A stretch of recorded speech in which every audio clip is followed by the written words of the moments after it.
Hello and welcome to Cut That Promo, our weekly wrestling podcast that drops right here on youtube.com/sit-down showdown every Wednesday night. I am your host, John Lucas, alongside my co-host, Vinny Bernard. Hi. What's going on, man? You good? Yeah. All right, cool. What's going on, brother? Kevin Ortiz, how's it going, man? It's going great. I just want to state to the fans real quick that this has never been done before. I currently hold both titles. You guys don't realize we have two podcasts. So we have our podcast here, as well as our Moss in the Competition podcast. On youtube.com/sit-down showdown. Yes, sir. Thank you for that. And again, never been done. It feels damn good. I know you guys are jealous, as you should be. And I plan to have this in both of these titles for a very long time. Damn, it feels good to be a champion. It does. You can follow me on Twitter at JamLucas18. You can follow Vanny at Vanny Bernard. You can follow Kevin at OrtizKevin90. We are the generation that grew up in the Attitude Era. This is our take on the business. Real quick before we start, we're going to give a shout out to my man Daryl Mitchell. He's on the ones and twos hanging out with us today. What's good, homie? What up? What's going on, man? Thank you guys for having me. Feels great. And yeah. Yeah. All right, thank y'all. Daryl's a cool dude. If y'all don't know him, you should know him. He's a cool dude. Yeah, he's the man. All right, so let's go ahead and get right on into this. It's big news this week. Hell in a Cell is this Sunday on the WWE Network at 8 o'clock Eastern. Kev, some big stuff happened at WWE this week, in wrestling in general. A lot of big stuff, man. As we know, there was an awful promo that was cut on Monday Night Raw. It was. Sure, we'll talk about that. I don't know if you guys want to discuss that right now or if you want to go into it a little bit later. What do you think? Let's get into it a little bit later. Up, so why not? Let's do it. Okay, fuck it. Man, this promo was straight trash. It was awful. It's unlike Paul Heyman to cut a bad promo, and I don't want to make excuses for him. You know, a lot had to do with the fan and how the fans and how their reaction was towards Goldberg in the negative sense. But what the heck did they expect? They're in Brock's hometown. yeah, I don't know. It baffled me, honestly. Like you're saying, they're in Brock's hometown. It's not like they're gonna boo the hometown. They will never boo the hometown. Well, unless you're John Cena, they're never gonna boo the hometown hero. So But Brock, you don't see him every week like you see Cena. No. So Curtis actually ever got cheered. I heard they were confiscating Curtis Axel signs. That is what I want to know something about. Like, why would they do He was that? trying to figure it out himself on Twitter. Of course, they wanted to spite him. Like, they're hurting his sign. They're taking away his signs. I just want to know, like, what WWE's reasoning with that. Like, does that not follow like the storyline they want to tell, or like what they have going on with Curtis Axel, even though they know he's going to lose tonight? I would think that means it's a bigger deal if Bo Dallas gets the pin on him. If everyone seems to like him, if that's the perception. yeah. And Curtis Axel's better than Bo Dallas. But anyway, sticking with the... We'll keep going. Anyway, no, I can't even defend this promo. I thought it was just absolutely piss poor. Poor, yeah. I was like, Paul Heyman is such a good promo. Why isn't he adjusting to this? That was like the biggest thing I had with it. We've seen you have to read the crowd. You have to feel the crowd. You know, I understand you want to have like a direction and bullet points. You want to go somewhere with it, but they were just so like stupefied that they were like, what? I can't believe the fans are booing Goldberg and cheering Brock Lesnar in his own hometown. He's from Minnesota, guys. He played for the Vikings too. He was wearing Vikings colors, Suplex City shirt. Yeah, how could you boo that? Exactly. How can you boo someone wearing the home team colors and a good home team at that? The Minnesota Vikings this year, my goodness, they've been great. They're damn good. It's amazing to me, and I was like, just by the end of it, you would see the music played like so. Like, why is the music playing right this? Yeah. It was like, why is this even happening right now? Oh, I guess Vince cut them off because they were doing shitty. Like it got to the point where I was like, why aren't the fans chanting boring or something like that? Which they did earlier in the night as well. But I was like, this is terrible. Terrible. Like the worst from the Lesnar Heyman combo I've ever seen. Ever. Yeah. And you know, Ever. When you see Heyman, Lesnar, you expect just pure gold. Top tier quality, and just like you were saying, John, they didn't do a good job of adjusting to the crowd's reaction, and the past few weeks, Heyman has done a good job of kind of pushing the crowd behind Goldberg, getting them motivated and getting them rowdy, if you will. But does.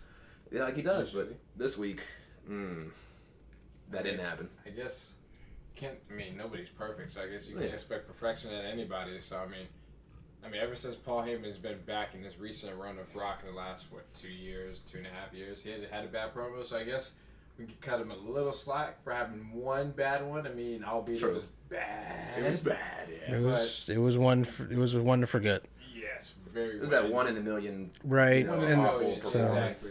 like everyone, we'll give it up to this. Like everyone has an off night. I guess Paul Heyman's allowed one in since 2012 or 2013 when he really became Brock's Back. mouthpiece again. Mm-hmm. So we give him pass. We'll for cut him that. some slack. Yeah, for And sure. so I mean, we can pretty much guarantee that his next promo is going to be a hack Straight from fire! Straight fire. And I mean, It must. let's be honest, we've had our fair share of bad promos. Remember the Ryback promos we've had to listen to? No, We've had yeah. to suffer a lot, so we'll give him the pass on this Yeah, one. yeah. We'll give him one pass on He always does a good job, so that Exactly. one slip up, we'll allow it. Yeah. We'll let it slide this time. For sure. But I was talking, more about Heyman and Goldberg and Lesnar. So they have their match has officially been announced for Survivor Series. Shocker. All right, who saw that coming? And you called that, God knows Months how long ago. I want to dig up the archives and find out when I said it. Like, Right, so Good. it's good to see that finally happen. Yeah, for anyways. sure. Hopefully it's not as awful as their WrestleMania match was years ago. I don't- It's gonna be hard to get worse than that, and I don't think. Yeah. I mean, because they're both now on their way out of the company now, like That's they true. were at WrestleMania 20. So you can assure that they'll be putting on a better match. I hope so. I think with what they can do, it'll be interesting to see the way the different styles work because Lesnar isn't like. I don't want to say agile is the right word. He's not like ring worky anymore. He's just a lot of suplexes and beatdowns, So it'll be interesting. And that's Goldberg style essentially. Exactly. Like I'm it's. expecting them to both have the same style pretty much in this match. I'm like I want to see if they're gonna clash, like actually butt heads or just kind of like work each other. Like I don't really know. I'm interested to see. I'm happy this isn't happening at WrestleMania. That's really like what it is. Because I don't hate when wrestlers come back. I love it. I really do. But the work rate can be different as you age. As with anyone, it's not. This isn't exclusive to anyone returning or anything like that. It's just I want to see a good match, and I'm like at least with that Survivor Series. Did I say SummerSlam earlier? Yeah, Survivor Series. It'll it brings some more life to that pay-per-view because that shit is terrible. It's been dying the last 5 years. Oh yeah, like the last one that They've gone away from the concept of what the pay-per-view is supposed to be about. Survivor matches, the traditional Survivor matches, and you've gone away from that concept. So it's just a regular B-level pay-per-view. yeah, I'm happy they're actually putting some emphasis on it this year. And even with SmackDown, they had qualifier matches for the tag match. Nikki Bella officially became the captain of the women's match or the Which doesn't team. make any sense whatsoever. She's the longest reigning Divas champion, man. That's true. The only reason that would be acceptable if they're planning on having a SmackDown Women's Championship match. Because other than that, why would your women's champion not be your captain Like the of leader, your team? right? That makes sense. Well, that makes. I mean, I'm not saying that doesn't make sense, it's but just like if let's put it this way, like if Undertaker, let's say it's like 2000, and for whatever reason, or no, let's say it's 2000, Undertaker's undisputed champion, WWF champion, and like they want to do Survivor Series, like you're gonna have the Undertaker wrestle in a singles match or an Undertaker match. You're not gonna put him in the Survivor Series card, And with the women's division now, it's awesome. It is. So I'm happy to see if Becky does get a singles match. Let's say with Alexa Bliss, who she's still feuding with now. I wouldn't even be surprised if Naomi gets into that and they make it a triple threat. So I wouldn't be surprised if Carmella, faux injures Nikki Bella and she can't participate, and that way they can throw Nat back in as the captain of that squad. I wouldn't be surprised, I can see man. that happening very She's easily. been beating her down week after week. She has to get her comeuppance soon. So Yeah. we'll see. Eventually. And I like Carmella. This has been stated. It's on the record, right? Yeah. She's fabulous. Yes. Am I right about that? I'm with you on that. Yeah. Benny and I agree. Yeah. To her credit, she's a good promo. She's a good talker. I won't hate her for that. I just don't like her ring work. It'll grow on you. Well, I love her finish. I think her finish is great, is. but I don't. It But is. just, I just, if you're gonna, like, she's a heel, right? Yeah. Be a heel. Like, do some dastardly stuff. Yank her hair, claw her eyes out. I mean, I know there are certain things you can't do, but just heel it out. She can be a true has. heel. It. No, she doesn't. I don't even know if Cass has it yet. I'm still, Wow, yeah. because here's the thing with Cass is everyone's hating him.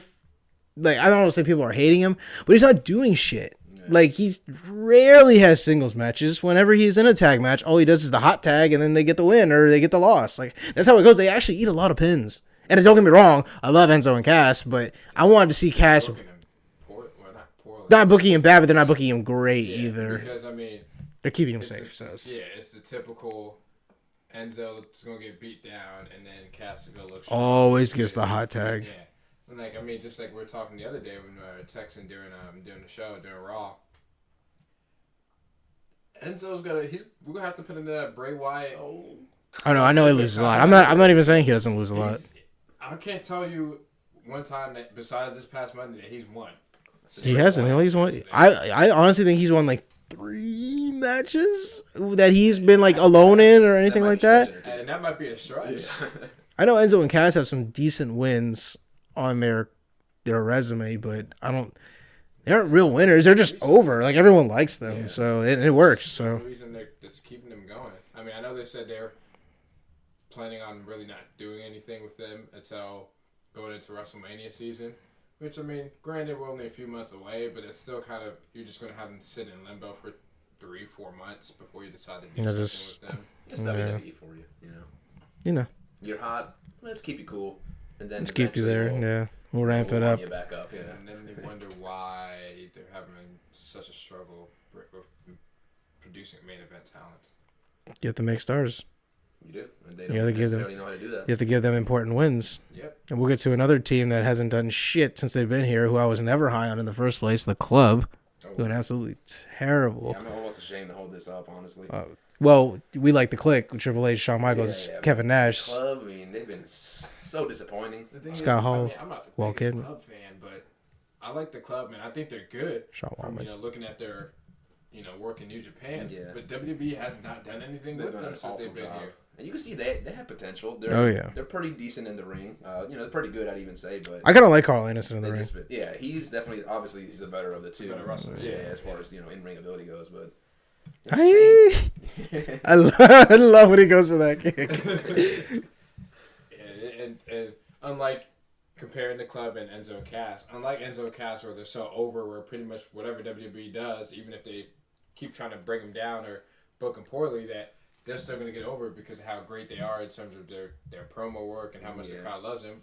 The Club doesn't have that luxury. They don't. Because ever since they come in and they've had so many losses, the fans don't take them seriously. Yeah. So for a team like that, it's harder to build them up when you're trying to take him seriously. Like, even though I know we joke around with it, but Bray Wyatt is, when he was taking so many losses, I mean, it's kind of hard to really take him seriously at certain points. You're but 100% right. Just because of how great Bray does with his character, he's over still. But the Club, they don't have, exactly. But the Club, they don't have anything. Mm-hmm. So, again, and that's where it goes to just burying tag teams, or they're just burying people in general. And then they love to do that. Yeah, a whole lot. Then you wonder why, or just, I would say burying, just poor booking. Yeah. It's still a potential. I mean, they could still hopefully overcome this, this awful booking that they've, been experiencing. But time might be running out though. For a team like that, you only got so long when most of the WWE universe doesn't know about you. You only have so much time, but to impress. Yeah, because Enzo and Cass, they grew up with NXT, so a lot of the WWE fans know them already, and then. I mean, when they first came to the main roster, huge pop. Oh, yeah. It was huge. They got the pop of the night. I'm pretty sure they've been getting, other than Bayley, they get consistent good pops. I'm pretty sure their pop the night after, the Raw after WrestleMania was the biggest that night. And they had the best promo that night, too. They came out against the Dudleys. Awesome moment. Yeah. Awesome moment. So, I mean... We'll see what happens as far as the Club goes. Hopefully they can rebound. Hopefully WWE decides to book them, correctly, because we know they have talent. They're just not being booked correctly. Mm-mm. Yeah, for sure. Also on Raw, how did y'all feel about the arm wrestling segment? There was an arm wrestling segment? Good answer. Yeah. Do you want to know how I really feel about the arm wrestling segment? I kind of do. The floor is yours. Well, I guess this is part one of Randy's Lane to SmackDown moment. The arm wrestling segment, well, we already know how I feel about Dana Brooke. You guys know that. I cannot stand Dana Brooke. Your hate for Dana Brooke is like John's hate for Carmella. They pretty much equal each other, I believe. Am I wrong? No, because my hate for Dana Brooke is on the level of my hate for Hulk Hogan. Oh. That's serious. That is. And the thing is, I don't want to say she's green because that's being disrespectful to green. Dude, damn. She's not that. She's awful. She's pretty bad. I'm not gonna lie. She's just straight. She's hot garbage, right? And that's being real disrespectful to garbage. Oh but my God. I can't find the adjective to describe how piss poor Dana Brooke is, just as a character in the WWE. NXT could not do her any type of help. At this point, going back to NXT is not going to help her. Oh my God. So the arm wrestling segment, or leading into this, it was straight awful because she was involved in it. This is the first time I saw Bailey and a lot of people get boring chants. Bailey. Everyone loves. Everybody. But if you wanna look at how bad Dana Brooke is, this segment tells you that because she was able to have the crowd chant boring when Bailey's in the ring. Yeah, So that's saying something. that just tells you how bad Dana Brooke is. Honestly, I know we're gonna get into Hell in a Cell later on, but if she wins, we're gonna riot. Y'all might not see me for a couple weeks because WWE is not gonna get my viewership for a couple weeks. Understandably so. I don't want her to win either, so yeah, I hear you. From the second she just walks out onto the ramp, I want to turn off my TV screen. And the reason why viewership goes down, one of the many reasons why viewership goes down is because when Dana Brooke steps on the TV screen. It's pretty harsh. It is. This is I mean, like here's the thing. It's like I'd rather watch that arm wrestling segment than watch like the Golden Truth and Titus O'Neil and the Golden Truth any day. Dude. The second she steps between the ropes, I'm just like, what disastrous thing is gonna happen? I'm scared for Bailey's life. Oh my God. When she's in the ring with Dana Brooke and the referee at the same time. No, not the ref. he's gonna take a bad ref bump. She'll do something that He's gonna break his arm as well. I'd rather see Golden Truth and Titus. I'd rather see Primo and Epico sell their timeshares all day than see Dana Brooke even walk out on a ramp. Wow, man. Did you on Talking Smack? He Slater bought like $500 worth of timeshares. it was like Daniel Bryan and Renee Young were like, wait a second, I don't think these are real. Like these aren't certified. And he's like, yeah, they are. What are you talking about? The Shining Stars told me they were. That guy. I thought that was pretty funny. I was watching Talking Smack while I was playing WWE. No, watch it on your phone. It helps. Yeah. I feel your pain. Yeah, But I mean, man, that's that level. I know. I don't hate Dana Brooke like that. I know that's deep. You said she's so bad. She's disrespectful to being green. She's disrespectful to green. If I say that she's green, I have to apologize to green. All right. Who's worse, Hulk or Dana? Equally bad. Equally. But Hulk draws. He does. Everybody loves Hulk. I know, like Brooke is worse. She's worse. And you guys know how much I don't like Hulk Hogan as a character, and just I recognize what he's done to the business. Yes, absolutely, not disputing that. I could care less for the guy. I care less for his character. Okay, just let you. I'm not talking about anybody's personal. I don't care what they do. Their personal. We're talking about them as a character to WWE. I don't care for Hulk Hogan. So y'all know how much I don't care for Hulk Hogan. I care for Dana Brooke even less. Shots fired. You know what? I'm just done talking about her because I'm not going to give her any more free time on this podcast. I refuse to do it. So we're done with Dana Brooke. That's how you know, like, you really hate something, I think. And just real quick, I know it's not WWE. Like we're diehard Redskins fans. Do we pay attention to the Cowboys? I personally don't, unless I have to, because I dislike them to the point where I shouldn't care about them and let them waste my time, effort, or energy. Hear news about the Cowboys? I don't care, or boo, hate the Cowboys. It's just how it goes. And I move along. Yeah.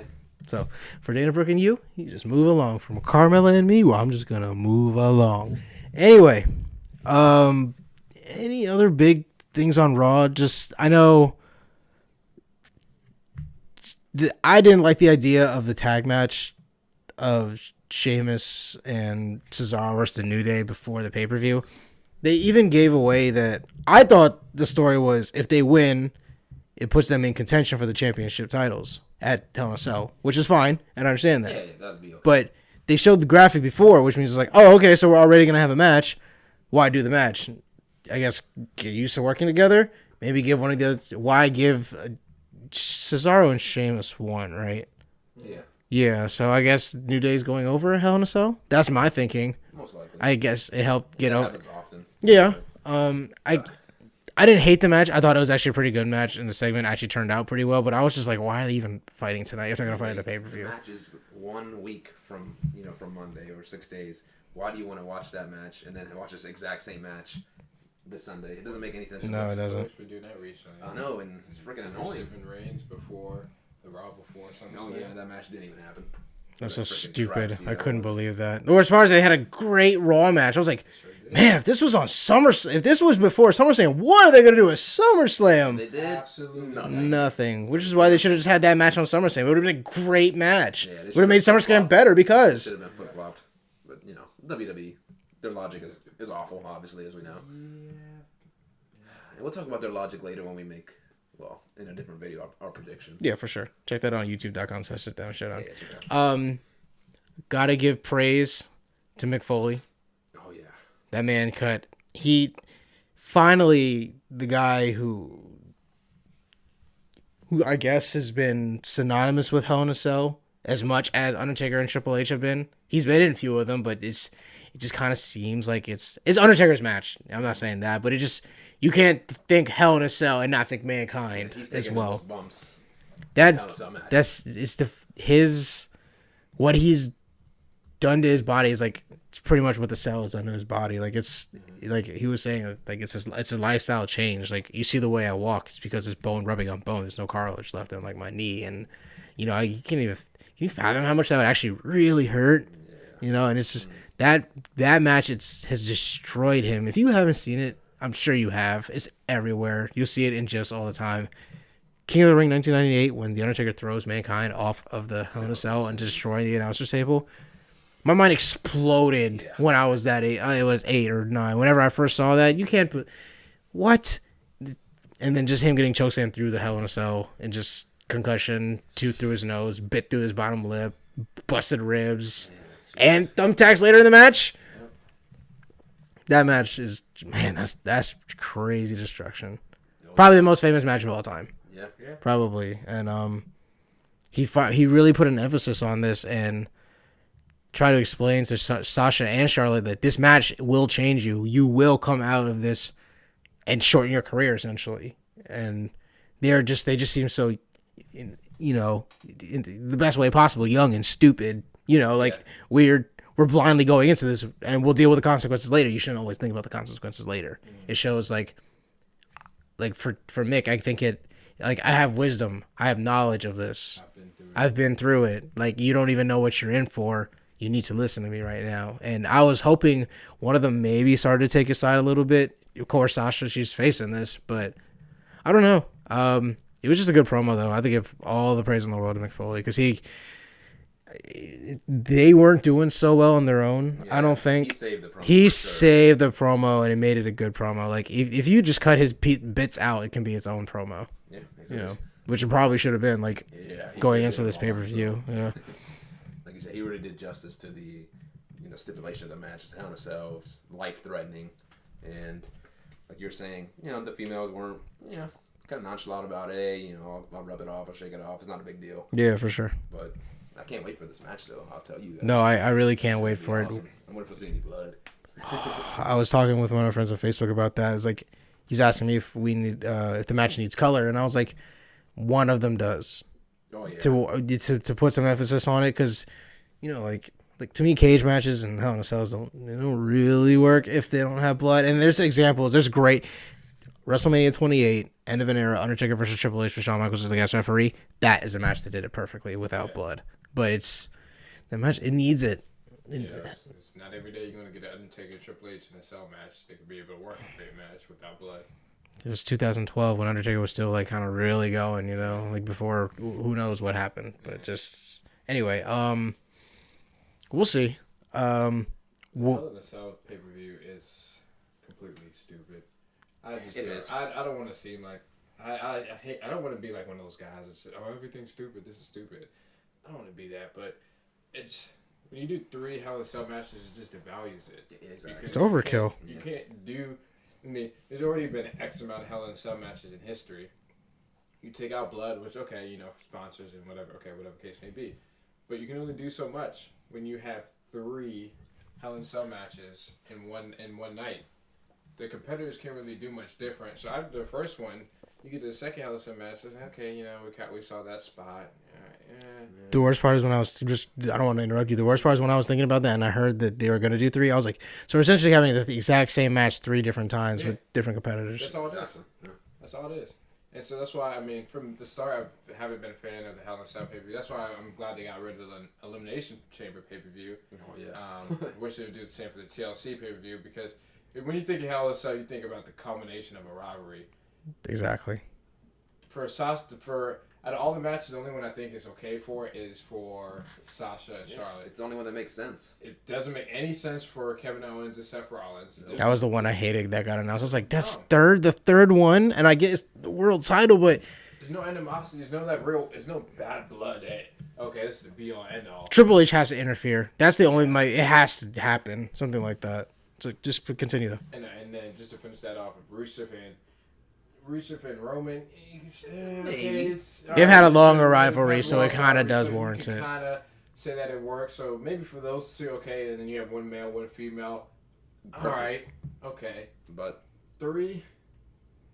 Three of any match in any one night would be bad. Like Three single matches in a night. Oh my goodness, no, that's too much. No, like 3 singles matches that's one thing. Yeah. That's a separate issue. That's standard match, exactly. Yeah. That's classic. You don't touch classic. Yeah. But like, I love ladder matches. I don't want to see 3 ladder matches in a row back to back. Like submission matches, Oh my gosh, no. You would get so exhausted of just like, oh, he's gonna win. No, we'll wait for the tap. You're waiting for the submission at this point. It's like, oh, you can get to places better, but you're essentially waiting for the tap no matter what. Exactly. So, but yeah, nothing really else from Raw.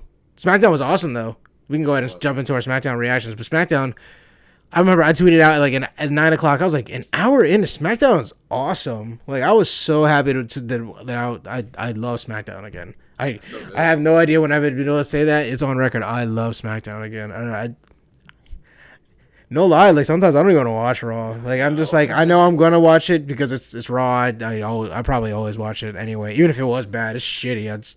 But I know I like wrestling. Just deal with it. But SmackDown, I'm like fuck yeah. Like I don't watch SmackDown again, and yeah, you can do a better theme song, of course, But it's whatever. Just theme song isn't what matters. But it plays so often, you want it to sound a little. I love the Raw theme song. I actually think that one's pretty good. The theme song is on point for sure. The rest of the show's not on point. Yeah. Did you? Oh, speaking of parts of the show's production, they took Paige out of the intro. Yep, I think it happened like last week or whatever, and I didn't see her. Oh. Well, that's where Paige and WWE stand. If you haven't seen that, she's crazy. Oh man. Can you imagine just imagine if she came back and she's backstage. Just can you imagine the talk that's going on right now about Paige? Her ears are on fire at all times. Can you imagine if she would be back in the locker room? Just the amount of jokes. Holy shit. And just See. And I mean, she's crazy herself, so who knows what she was trying to do to somebody that tried to say something. CM Punk might like her. He digs crazy chicks. Crazy chicks. Oh, happy birthday to you, man! I think it was his birthday yesterday, today, or something like that. I saw him with a championship, like when he won at Money in the Bay 2011. I was like, yeah, best. Been the same without you.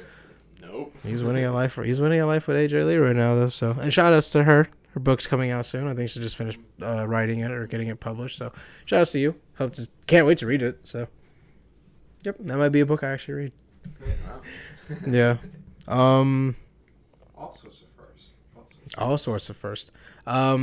Just the biggest thing about SmackDown that I liked, all the matches had they had weight behind them. They all had meaning to them. There was stakes on the line in every match. It always meant something. Like just kicking off the show, it was Bray Wyatt versus Kane in a no disqualification match. Instantly, it's like, what? You're opening SmackDown with a no disqualification match between Bray Wyatt and Kane, two dudes who shouldn't be afraid to use weapons, and then Randy Orton comes down to help Kane as Luke Harper came down to help Bray Wyatt, and we get an RKO out of nowhere to Kane. I literally didn't see that coming. I was like, oh wow, Randy finally has a buddy, you know, like it's not Evolution, right? You know, so I was like, okay, let's. I was like, yeah, and I was like, there's been odd couples can work sometimes. I'm not saying they're an odd couple, but it's like he's like the devil's favorite demon, Hellfire and Brimstone. Randy Orton has voices in his head. He's pretty much a crazy dude too, you know. And it's like, all right, maybe they can commingle, they can coexist. I want to see the dynamic that's going on here, especially with Daniel Bryan and Team Hell No. I was like, man, this worked. Yeah. So I'm not against it. Kane still has magic. He's still one of my favorite superstars of all time. So, and an RKO out of nowhere that I literally didn't see coming. I like jumped off the couch. I was like, holy shit! Like that was an RKO out of nowhere. Like literally, nobody in that arena saw that coming. No doubt about that. No, it was so great. It was a great moment though. I loved it. It was. And then Randy Orton later in a promo just ominously not saying anything, just staring at the camera, getting ready. Like, you know what? I think it's time. It's like that declaration. If you can't beat them, join them. Yeah, and that's what it is. I wanted him to say run, and or make your choice. You know, whatever Bray Wyatt says at the end, and just like the jump. Awesome. That would have been crazy. So I can't wait to see what happens at the next pay per view or next SmackDown. Excuse me.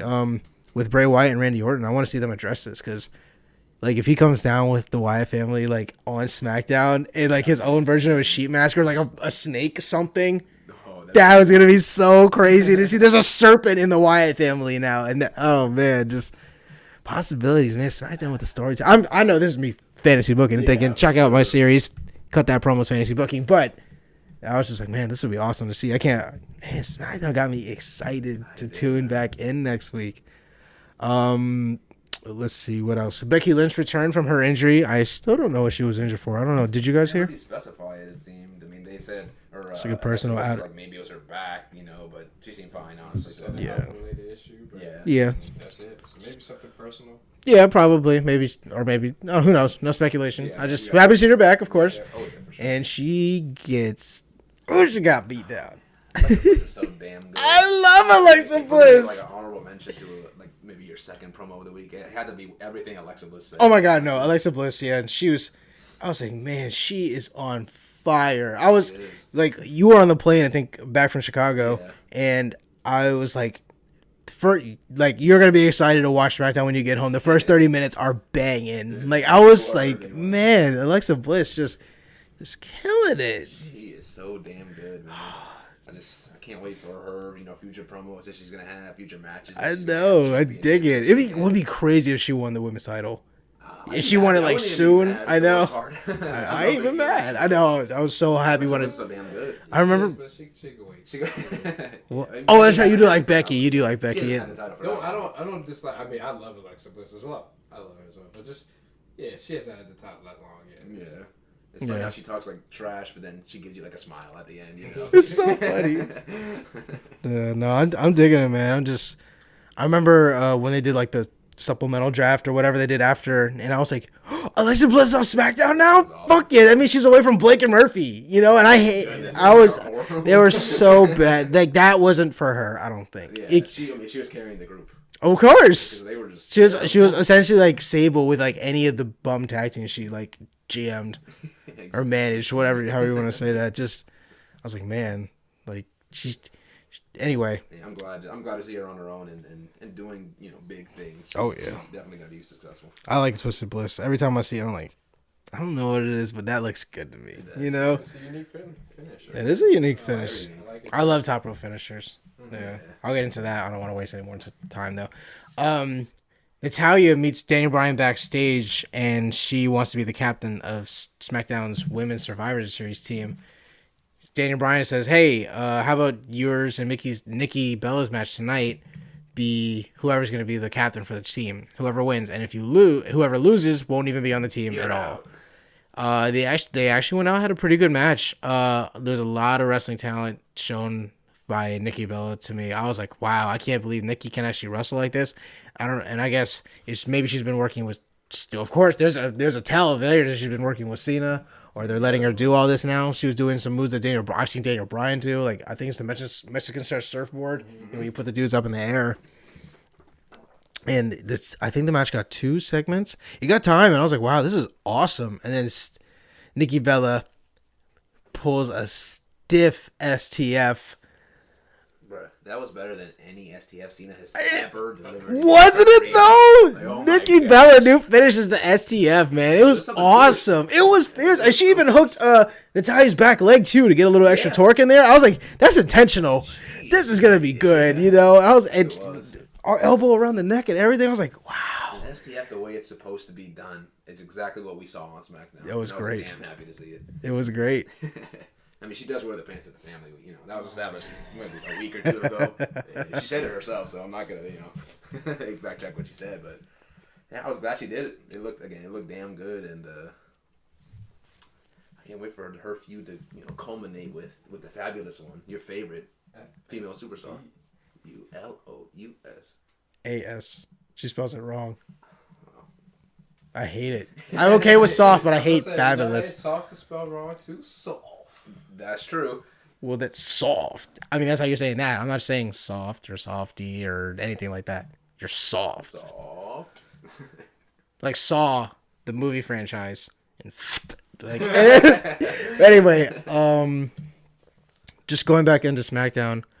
The Tag Team Championship was on the line. The Spear Squad egged on Rhino and Heath Slater, and they won. It was an okay match. Got 2 segments, got a little bit of time. Rhino hits a crazy gore on Kenny Dykstra. That was like, wow, this is gonna be a GIF for a little while. That's like, man, just anyway. Okay match, it was good. Main event: Dean Ambrose versus AJ Styles. If Dean Ambrose won, he would have been the number 1 contender for the WWE World Championship. However, AJ Styles kept interfering with James Ellsworth at ringside, egging him on. Ellsworth gets fed up and does a no-chin music to AJ Styles on the outside of the ring. He gets his revenge. Ambrose looks distraught in the ring, like, what in the F are you doing? And the referee's like, what are you doing? I didn't realize what you just done, right? And I was like, no, please don't do this to me. And ding, ding, ding. Of course, AJ Styles wins by DQ. I hope we see an Ambrose heel turn soon. We're going to have to. He's definitely going to turn on freaking Ellsworth. I mean, he must. Wouldn't that be great? I can't wait to see that dirty deeds. I hope he does kill him off TV. I don't hate James Ellsworth, but it's, like... His time is up. Yeah, it's 15 minutes of fame. He can go back to his promotion in Ireland. A few weeks now. Yeah. It's a lot of time. More than a lot of other superstars have gotten, honestly. So. Yeah. Like Apollo Crews. You remember he's still on the roster? Yeah. I know, right? Speaking of Apollo Crews, you know who else was supposed to debut this week? Who? Kurt Hawkins, that's who. But we don't... Hawkins. No, I don't care about him. He had a match with Terry Crews. Did I say Terry Crews? You did. Wow. Fucking, what's his name again? Apollo Crews, that's right. He had a match with Apollo Crews on main event. Main event? Yeah. Oh my gosh. Nope. Wow. That was his debut match, I think. I think Apollo Crews won. They're not doing a damn thing with Apollo, man. It's a shame. He has so much in-ring ability. It's ridiculous. I know. It doesn't make sense that they're not doing anything with him. Yeah, you just go sit there, over there in the corner smile. and rot. Even if you get beat up, smile. Yeah. He's a mouthpiece. Because he's like he's almost in the sense that it's like a Neville to me. I think they're great in the ring. I think Neville's extraordinary in the ring. For sure. But like, I don't really want to hear Neville talk. And someone needs to be his mouthpiece. And I mean he needs an obnoxious mouthpiece. He needs to be heel, essentially. Apollo Crews. He can't be heel. He smiles too much. If Teddy wants to be his manager, but he'll stumble over all of his words and stuff. Like, I mean, that's, to me, it's funny. A tag team match. It's funny, but he does stumble over his words, So, I don't know. We'll see. We'll see what happens with Crews. He still has time. He's young. He But does. let's just not let his time go to waste here in the business. Thank you for putting it that way. Promo of the week definitely goes to Sasha versus Mick Foley. Yeah. He's solely holding that prize up this week. Props again, my man. That was awesome. Congrats. Throwback match in the week. I mentioned it a few times. No, actually, we're gonna go with a different one. First Hell in a Cell match. HBK versus The Undertaker. Bad Blood 1997.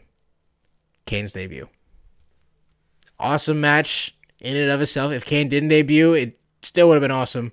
But his debut is one of the best of all time because of that. It was really like he rips the cage off of the cell. That's insane. Where do we ever think we would see that? That was just insane. He just like rips it right off, and just anyone as big as the Undertaker is already like, what? One of the best backstories ever. The Undertaker's brother, man. I love that, man. That incarnation of Kane was the big red monster, man. The big red machine. Yes, you did. He scared I want to say at one point he scared the shit out of me, but I loved him at that time. I was like, man, like nothing can stop you. His character is awesome. Like, he's so freaking cool. Yeah, he is. He was. And they got rid of his mask. And then it all went downhill from there, pretty much. Even when he first No, that's the worst part. I was like that first year afterward. Yeah. You like when they used to walk in with the guards and everything and the chains and the towel over his head. I was like, yo, look how crazy he looks. He's like unchained right now and just lighting JR on fire, kicking Shane into the pit, into the barrel of fire. All this. I was like, man, this Kane is crazy. I remember one time I think we did our fantasy draft and I said if I could do a historic Kane, that's the Kane I would pick. Oh, yeah. Because he talked now too. And that's like, I love the mask, don't get me wrong. But that awesome. Kane was like, he could do anything. He could literally do anything now. He can even put the mask back on and no one would hate him. So, yeah, anything else to add this week? Nothing like WWE related or anything like that. I don't want to talk about TNA. That's not like really our field. I wouldn't be an expert on that anyway. Billy Corgan just suing TNA, Impact Ventures and everything that's going on. We'll see. We'll talk about that some other time if I freshen my knowledge on that. Anything else, you guys? I'm with it too. I just hope Raw is significantly better next week. It probably won't be. But, one can hope, right? Yeah. Hell in a Cell 2016 is this Sunday on the WWE Network at 8 p.m. Did you want to say something? No, watch Hell in a Cell. Watch Charlotte and Sasha is the match. That's going to be a good match, yeah. Like the women are always stealing the show at these pay-per-views, doesn't it? That's been the case, Yeah. Shocking. Give them a chance. Look what they can do with it. No, right? It's unbelievable. Give women a chance. Yep. All right, that's our show this week. Be sure to like, share, subscribe. You can follow us on Twitter at JMLucas18, at Vanny Bernard, at OrtizKevin90. You can follow the show at Cut That Promo and our channel at youtube.com/SitDown Showdown and Sit Down Showdown on Twitter. Yeah. We are the generation that grew up in the Attitude Era. We won't throw this book at you. Until next time. Yep.